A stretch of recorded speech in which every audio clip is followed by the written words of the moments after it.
नागपुर हिंसा के मामले में बड़ा खुलासा हुआ है। हिंसा के दौरान महिला पुलिस कर्मियों से छेड़छाड़ हुई है। महाराष्ट्र के गृह राज्य मंत्री योगेश कदम बोले, जिन्होंने भी ऐसा किया उन पर कार्रवाई होगी। सीसीटीवी के आधार पर कार्रवाई हो रही है। तो ये बड़ा खुलासा इस पूरे मामले को लेकर, हिंसा के दौरान जो महिला पुलिस कर्मी ऑन ड्यूटी थी उनसे छेड़छाड़ की गई। महाराष्ट्र के गृह राज्य मंत्री योगेश कदम बोले हैं, जिन्होंने भी ऐसा किया है उन पर सख्त कार्रवाई की जाएगी। सीसीटीवी के आधार पर कार्रवाई हो रही है। आरोपियों की पहचान की जा रही है।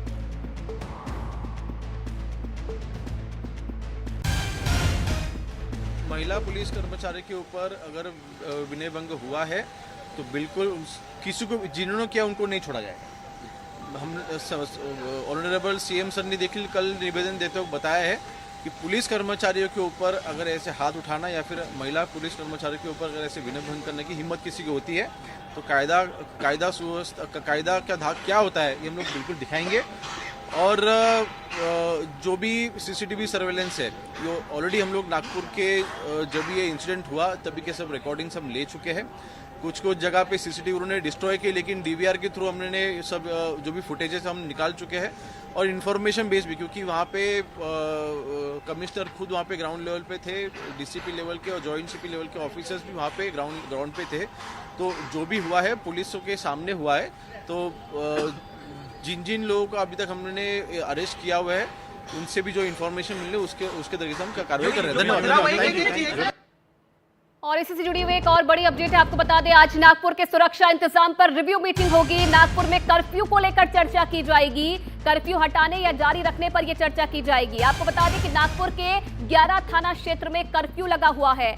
औरंगजेब विवाद पर 17 मार्च को नागपुर में हिंसा हुई थी, उसके बाद कर्फ्यू लगा दिया गया। आज रिव्यू मीटिंग होगी। किस तरीके के हालात अभी मौके पर बने हुए हैं, क्या कर्फ्यू बढ़ाना है या हटाना है, किस तरीके से इसे आगे जारी रखना है, इसे लेकर जो रिव्यू मीटिंग है उस पर चर्चा की जाएगी। 11 थाना क्षेत्र ऐसे हैं जहां पर कर्फ्यू लगा हुआ है। औरंगजेब की कब्र को लेकर पूरा जो विवाद है वो शुरू हुआ और उसके बाद अब जैसे हालात बने हुए हैं कार्रवाई लगातार जारी है। और ताजा हालात और जांच के बारे में हमारे सहयोगी पारस दामा ने नागपुर के डीसीपी राहुल बद्दे से बात की है, वो आपको सुनाते हैं।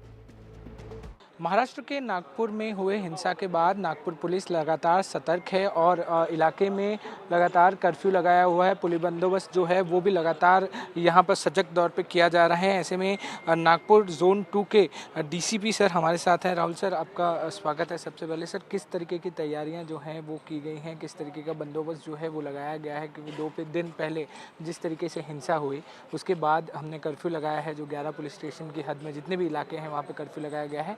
आज किस प्रकार में जो है वो यहाँ पर हमने बंदोबस्त लगाया है? यहाँ अभी तक जैसे कल की सिचुएशन के अनुसार जो परसों जो हुआ है उसके सिचुएशन के अनुसार कर्फ्यू तो कंटिन्यू चालू है। जो 10 पुलिस स्टेशन का जो एरिया है, सेंसिटिव एरिया है, जो संवेदनशील माना जाता है और जहाँ उस दिन का राइट हुआ उस सब एरिया में अभी तक कर्फ्यू चालू है। आगे भी जब तक सिचुएशन अंडर कंट्रोल में है, आगे का जो सीनियर ऑफिसर जो डिसीजन लेंगे उनके अनुसार कार्रवाई की जाएगी। सर, अब तक हमने इस पूरे मामले में 5 एफआईआर दर्ज की है और 50 से ज़्यादा लोगों को गिरफ्तार किया है। सर, उनको कल कोर्ट पेश किया गया था।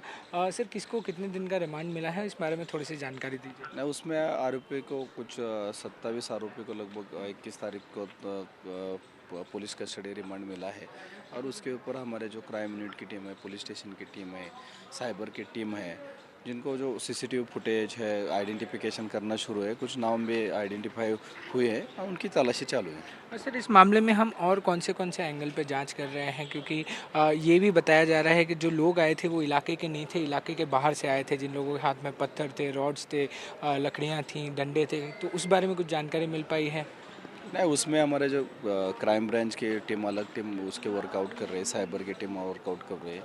जो हमारा हम अभी ऑन फील्ड है और जो सिचुएशन अंडर कंट्रोल में रखना काम है, इन्वेस्टिगेशन के बारे में अलग टीम काम कर रही है। सर, कितने जो पुलिसकर्मी हैं वो तैनात किए गए हैं अभी के लिए इस पूरे माहौल में? यह हमारे कुछ आरसीपी है, कुछ 4 आरसीपी है, 5 कंपनियां एसआरपी के है जो 24 आवर्स शिफ्ट में काम कर रही है। सर बहुत बहुत शुक्रिया हमसे बात करने के लिए। ये थे नागपुर जोन 2 के डीसीपी राहुल जी, जिनका कहना है कि नागपुर भर में जो सुरक्षा है उनको बढ़ा दिया गया है। अलग अलग फोर्सेस जो हैं उनको यहाँ पर तैनात किया गया है। नागपुर पुलिस की कितनी ही टुकड़ियाँ जो हैं वो यहाँ पर लगातार 24 घंटे गश्त कर रही हैं। वहीं साथ ही साथ बाकी की कंपनियाँ भी जो हैं वो लगातार कोशिश कर रही हैं कि ऐसा जो पूरी वारदात हुई वो वापस ना हो। जाँच लगातार की जा रही है। नागपुर पुलिस और नागपुर क्राइम ब्रांच लगातार सबूत इकट्ठा करने की कोशिश कर रही है। अगर आप यहाँ पे भी तस्वीरें देखें तो पुलिसकर्मी जो हैं वो यहाँ पर 24 घंटे तैनात हैं। इस पूरे इलाके को कॉर्डन ऑफ कर दिया गया है। ये इलाका चिटनिस पार्क इलाका है। इसी इलाके से जो है वो लोग, जो मॉब है वो भारी तादाद में यहाँ पर पहुँचा था, जिनके हाथ में पत्थर थे। यहाँ से ही पत्थरबाजी की शुरुआत की गई थी। यहाँ पे कुछ गाड़ियाँ हैं उनको पहले जलाया गया था, एक जेसीबी था उसको जलाया गया था। उसके बाद ये पूरा जो मॉब है, लोगों का जमावड़ा था, वो आगे पहुंचा था। आगे जाके उन्होंने, अगर आप पीछे देखें तो जो पत्थर हैं वो कितनी ऊंचाई तक फेंके गए होंगे वो भी आप देखिए। ये एक तरफ हम खड़े हैं, तकरीबन 200 मीटर का फासला होगा, और वहाँ ऊपर जो है वो पत्थर मारे गए थे। तो कितनी भयावह ये पूरी वारदात होगी इसका आप सोच सकते हैं। ऐसे में नागपुर पुलिस पूर्ण तरीके से सजग है।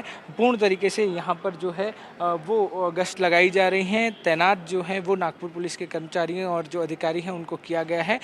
अभी तक इस बात के लिए फैसला नहीं लिया गया है कि जो 10 से 11 पुलिस स्टेशन के अंतर्गत जो इलाके आते हैं वहाँ से कर्फ्यू हटाना है या नहीं हटाना है। नागपुर पुलिस ये पूर्ण तरीके से सुनिश्चित करना चाहती है कि ऐसी वारदात वापस ना हो, और इसी के लिए वो गश्त लगा रही है। पूरे जो सिचुएशन है उसका असेसमेंट कर रही है, और उसके बाद ही जो है इस बात के बारे में फैसला लिया जाएगा कि कर्फ्यू हटाना है या फिर नहीं। नागपुर से कैमरामैन प्रवीण रोहित के साथ पारस दामा, एनडीटीवी इंडिया के लिए।